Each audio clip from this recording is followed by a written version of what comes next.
We asked ChatGPT to act as a math tutor and explain the equation of a line. Here's what it said.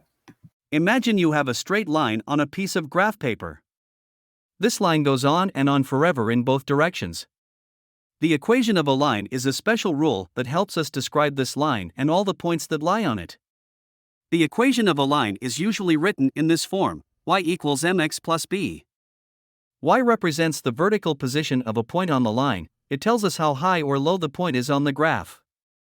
X represents the horizontal position of a point on the line. It tells us how far left or right the point is on the graph. M is a number that stands for the slope of the line. The slope tells us how steep or slanted the line is. If the slope is a positive number, the line goes up as we move from left to right.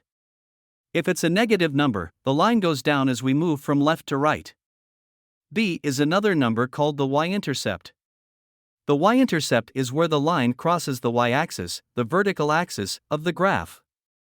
It tells us the value of y when x is 0.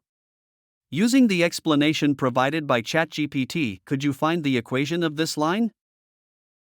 How do you think ChatGPT did on explaining this topic? Leave a comment down below with your answers and thoughts on this explanation.